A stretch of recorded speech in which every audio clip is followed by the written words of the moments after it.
दोस्तों, स्वागत है आपका हमारे चैनल रोजेरियन पर। दोस्तों, महाकालेश्वर मंदिर के बारे में तो आप सबने सुना होगा। यह परम पवित्र ज्योतिर्लिंग मध्य प्रदेश के उज्जैन में स्थित है। आज हम आपको बताने जा रहे हैं बाबा भोलेनाथ महाकाल क्यों कहलाए जाते हैं, और वीडियो के लास्ट में बताएंगे महाकालेश्वर की शक्तियों के बारे में। ये जानने के लिए वीडियो को अंत तक देखें। देश के अलग अलग भागों में स्थित भगवान शिव के 12 ज्योतिर्लिंग में श्री महाकालेश्वर एक प्रमुख ज्योतिर्लिंग है। इन्हें द्वादश ज्योतिर्लिंगों में से एक कहा जाता है। इस ज्योतिर्लिंग के दर्शन, पूजन, आराधना से भक्तों के जन्म जन्मांतर के सारे पाप समाप्त हो जाते हैं। वे भगवान शिव की कृपा के पात्र बनते हैं। पुण्य सलीला क्षिप्रा नदी के तट पर स्थित उज्जैन प्राचीन काल में उज्जैनी के नाम से विख्यात था। इसे अवंतिकापुरी भी कहते थे।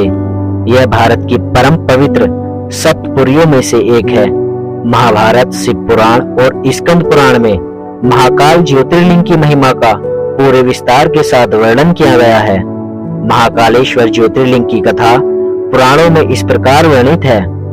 प्राचीन काल में उज्जैनी में राजा चंद्रसेन राज्य करते थे। वह परम शिव भक्त थे।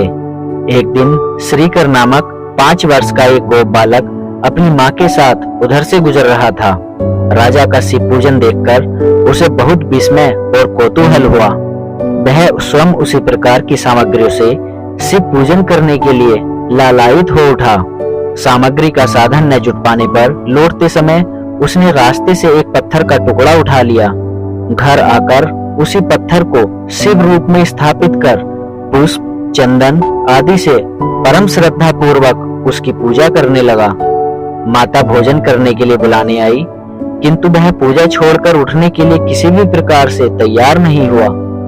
अंत में माता ने झल्लाकर पत्थर का वह टुकड़ा उठाकर दूर फेंक दिया।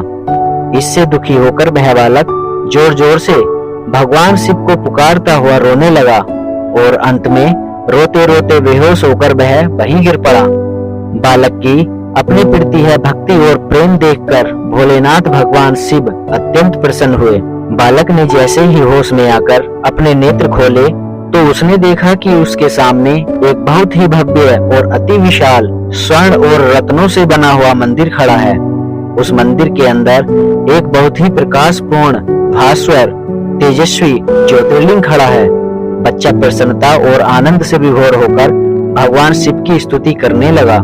माता को जब यह समाचार मिला तब दौड़कर उसने अपने प्यारे लाल को गले से लगा लिया। पीछे राजा चंद्रसेन ने भी वहां पहुंचकर उस बच्चे की भक्ति और सिद्धि की बड़ी सराहना की। धीरे धीरे वहां भीड़ इकट्ठी होने लगी। इतने में उस स्थान पर हनुमान जी प्रकट हो गए। हनुमान जी ने कहा, हे मनुष्यों, भगवान शंकर शीघ्र फल देने वाले देवताओं में सर्वप्रथम है। इस बालक की भक्ति से प्रसन्न होकर उन्होंने इसे ऐसा फल प्रदान किया है जो बड़े बड़े ऋषि मुनि करोड़ों जन्मों की तपस्या से भी प्राप्त नहीं कर पाते। इस गोप बालक की 8वीं पीढ़ी में धर्मात्मा नंद गोप का जन्म होगा। द्वापर युग में भगवान विष्णु कृष्ण अवतार लेकर उनके यहाँ तरह तरह की लीलाएं करेंगे। हनुमान जी इतना कहकर अंतर्ध्यान हो गए। उस स्थान पर नियम से भगवान शिव की आराधना करते हुए अंत में श्रीकर गोप और राजा चंद्रसेन शिव धाम को चले गए। इस ज्योतिर्लिंग के विषय में एक दूसरी कथा इस प्रकार है। किसी समय अवंतिकापुरी में वेद पाठी तपोनिष्ठ एक अत्यंत तेजस्वी ब्राह्मण रहते थे। एक दिन दूषण नामक एक अत्याचारी असुर उनकी तपस्या में विघ्न डालने के लिए वहां आया। ब्रह्मा जी से वर प्राप्त करके वह बहुत शक्तिशाली हो गया था। उसके अत्याचार से चारों ओर त्राही त्राही मची हुई थी।